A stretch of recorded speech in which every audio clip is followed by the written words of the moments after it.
Hello friends, yours most welcome on my channel Biological Fact. Today I am going to discuss eukaryotic cell. आज हम आप सभी के बीच eukaryotic cell के बारे में बताएंगे और सबसे पहले हम यूकैरियोटिक सेल की डिफिनीशन बताएंगे। उसके बाद हम आपको यूकैरियोटिक सेल के अंतर्गत कौन कौन से जीव जंतु आते हैं और कौन कौन से प्लांट्स आते हैं, इन सभी के बारे में हम डिटेल से चर्चा करने वाले हैं। क्योंकि प्रोकैरियोटिक के केस में वहाँ तक हम पूरा कंप्लीट कर लिए थे अपने प्रीवियस क्लास में, तो आज स्टार्ट करते हैं यूकैरियोटिक सेल के बारे में। तो दोस्तों जानिएगा, ज़्यादा देर नहीं करेंगे यूकैरियोटिक सेल के बारे में। सबसे पहले हम आपको बता दें, यहाँ पर यू का मतलब होता है ट्रू मीन्स सत्य या सही। कैरियोटिक मीन्स कैरियोट से लिया गया है और इस कैरियोट का मतलब होता है न्यूक्लियस। तो जिसमें भी ट्रू न्यूक्लियस पाया जाए, यहाँ से यू मतलब ट्रू, यहाँ में से कैरियोट मीन्स न्यूक्लियस। तो जिस किसी भी जीव में सुस्पष्ट केंद्रक पाया जाए, मीन्स ट्रू केंद्रक पाया जाए, ट्रू न्यूक्लियस पाया जाए, उसे ही हम यूकैरियोटिक सेल कहते हैं। आइए जानते हैं डिफिनीशन डिटेल से। Eukaryotic cell is a complex cell. Eukaryotic कोशिका जो होती है एक जटिल कोशिका होती है, एक जटिल सेल होता है। Defined by having a true membrane bound nucleus, और जिसे यूकैरियोटिक कोशिका को डिफाइन किया जाता है, परिभाषित किया जाता है एक मेम्ब्रेन बाउंड न्यूक्लियस के द्वारा। मीन्स ऐसा न्यूक्लियस जो ट्रू न्यूक्लियस हो, मीन्स ऐसा न्यूक्लियस जो चारों तरफ से मेम्ब्रेन से घिरा हुआ हो। मीन्स न्यूक्लियस के चारों तरफ न्यूक्लियर मेम्ब्रेन पाया जाता है, जिसे सेल मेम्ब्रेन भी कहते हैं। न्यूक्लियस के चारों तरफ एक झिल्ली पाई जाती है, जिस झिल्ली को वही कहा गया कि मेम्ब्रेन बाउंड न्यूक्लियस। इस न्यूक्लियस के चारों तरफ झिल्लीबद्ध मतलब संरचना पाई जाती है, उसी को हम कहते हैं मेम्ब्रेन बाउंड न्यूक्लियस। और यह न्यूक्लियस ट्रू न्यूक्लियस होता है, क्योंकि यूकैरियोटिक कोशिका के अगर अंदर हम बात करें तो इनमें सुस्पष्ट केंद्रक पाया जाता है, और इनका जो केंद्रक होता है या इनका जो न्यूक्लियस होता है वो मेम्ब्रेन बाउंड होता है, झिल्लीबद्ध होता है। And specialised by membrane bound part, और विशेष प्रकार के मेम्ब्रेन बाउंड पार्ट पाए जाते हैं। मीन्स झिल्लीबद्ध कोशिकांग भी पाए जाते हैं जो विशेष प्रकार के होते हैं, like mitochondria, endoplasmic reticulum etcetera called organelles. जैसे कि यूकैरियोटिक कोशिका में माइटोकॉन्ड्रिया पाया जाता है। ये माइटोकॉन्ड्रिया को पावर हाउस भी कहते हैं, ऊर्जा का पावर हाउस भी इसे कहा जाता है। एंड एंडोप्लाज्मिक रेटिकुलम और एंडोप्लाज्मिक रेटिकुलम एक्सेट्रा, इस प्रकार से कई ऐसी संरचनाएं यूकैरियोटिक सेल के अंदर पाई जाती हैं जो पूरी तरह से मेम्ब्रेनस होती हैं। मीन्स जैसे माइटोकॉन्ड्रिया है या एंडोप्लाज्मिक रेटिकुलम है, इसके बाहरी तरफ झिल्ली जरूर पाई जाएगी, मीन्स मेम्ब्रेन जरूर पाया जाएगा। So like mitochondria, endoplasmic reticulum called organelles.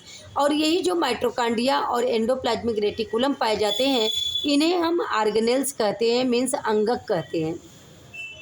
तो आपने जान लिया यूकैरियोटिक सेल की डिफिनीशन क्या होती है, क्योंकि ये एग्ज़ाम में पूछा भी जाता है डिफिनीशन के तौर पे, तो आपको इसे जानना चाहिए। अब आइए हम जानते हैं कि यूकैरियोटिक सेल में कौन कौन से जीव जंतु और पेड़ पौधे आते हैं, उनके बारे में बात करते हैं। Show examples of eukaryotic cell. Eukaryotic cell के एग्जाम्पल, सबसे पहले एग्जाम्पल्स में हम बात करेंगे एनिमल्स। यूकैरियोटिक सेल के एग्जाम्पल्स हैं एनिमल्स। मीन्स जितने भी जीव जंतु होते हैं, कुछ अपवादों को छोड़कर जितने भी जीव जंतु होते हैं, सारे एनिमल्स जो हैं यूकैरियोटिक सेल के अंतर्गत आते हैं। प्लांट्स और सभी प्रकार के पेड़ पौधे यूकैरियोटिक सेल के अंतर्गत आते हैं। फंजाई, और फंजाई मीन्स कवक होता है, तो इसके अंतर्गत कई प्रकार के कवक आते हैं जो कि यूकैरियोटिक सेल होते हैं। एंड प्रोटिस्ट मीन्स होता है प्रोटिस्ट ऐसा एक समूह है जिसके अंतर्गत जैसे amoeba, paramecium means single celled जो जीव जंतु होते हैं, ऑर्गेनिज्म होते हैं, वो सब प्रोटिस्ट के अंतर्गत आते हैं।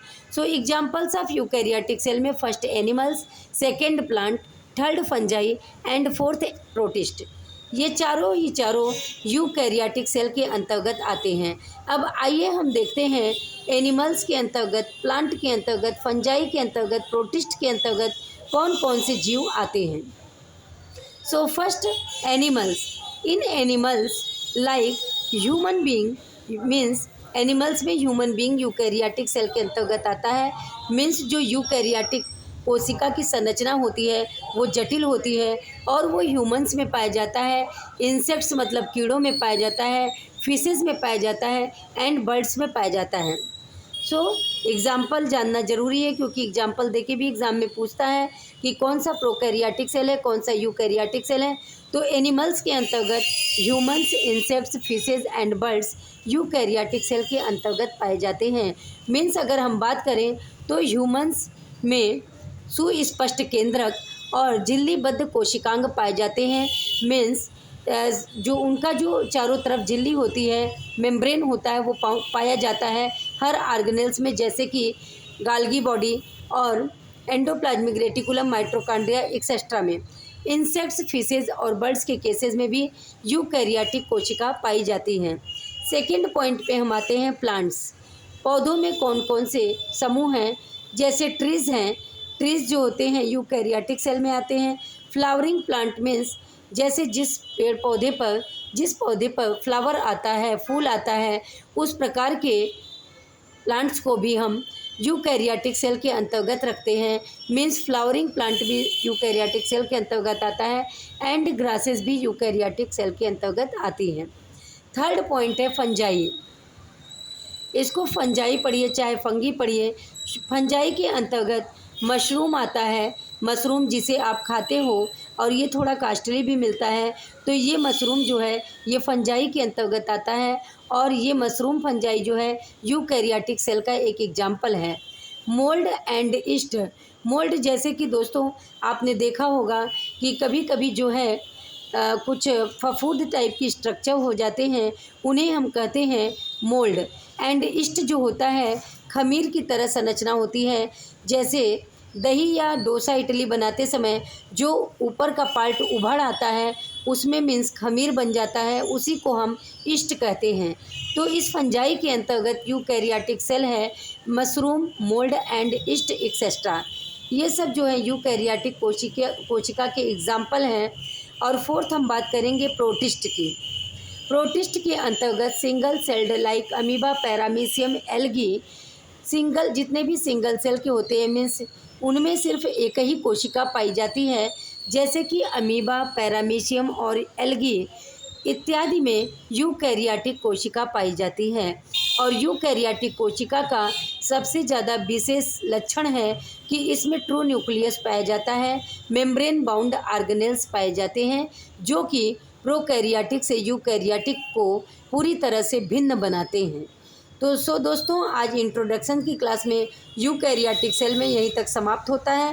फिर कल की क्लास में मिलेंगे आगे पढ़ाने के लिए। तब तक के लिए अगर आपको क्लास अच्छी लगी हो तो प्लीज़ हमारी क्लास को लाइक, सब्सक्राइब और शेयर करना न भूलें। फिर मिलेंगे कल नेक्स्ट क्लास में। Thank you, take care, love you all, bye bye.